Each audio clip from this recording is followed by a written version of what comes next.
तो wire drawing के mathematical analysis से कई बार गेट में क्वेश्चंस आते हैं, जैसे इस साल भी आया हुआ है। ठीक है, तो ये हमारा वर्क है जो कि डाइस के बीच में है, और ये हम लोग कुछ ड्राइंग इसे खींच रहे हैं। ठीक है, इसे पुल कर रहे हैं, तो ये सिग्मा डी हमें निकालना होता है।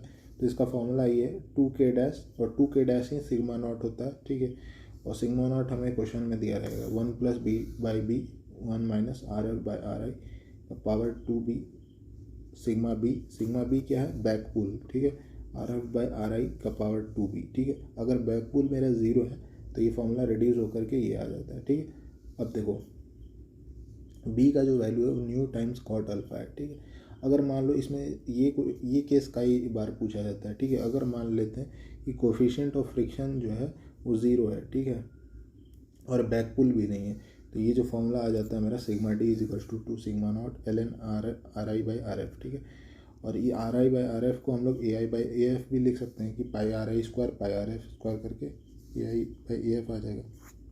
इसमें वो क्वेश्चन जैसे इस साल 2025 में ये क्वेश्चन गेट में आया हुआ है, हमें मैक्सिमम रिडक्शन चाहिए होता है।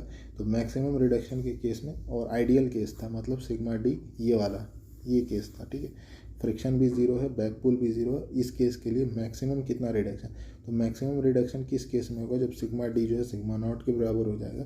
तो यहाँ से ये कैंसिल आउट होकर के RI/RF का वैल्यू पता लग जाएगा हमें, और वहाँ से हम लोग AI - AF/AI × 100 कर देंगे, तो परसेंटेज रिडक्शन आ जाएगा 63%। ठीक है, अब देखो एक्सट्रूजन में क्या होता है, सेम फॉर्मूला रहेगा, बस वहाँ पे क्या होता है, हम लोग सिग्मा डी इस साइड से खींच नहीं रहते हैं, इसे कंप्रेसिव लोड लगाते हैं, कंप्रेसिव फोर्स लगा देते हैं। ठीक है, तो ये AI वहाँ पे क्या था, AF/AI था, RF/RI, यहाँ पे AI/AF का पावर b - 1 हो जाएगा। ठीक है, तो ये फॉर्मूला याद रखना। ठीक है, ये मेन फॉर्मूला याद रखना है। ठीक है, ये फॉर्मूला याद रखो। ठीक है, क्योंकि ये जनरल फॉर्मूला है। ठीक है, कोई सा भी केस हो उसमें अपने आप ये, जैसे बैक पुल 0 है तो ये 0 हो जाएगा अपने आप। ठीक है, और एक ये फॉर्मूला याद रखो। ठीक है।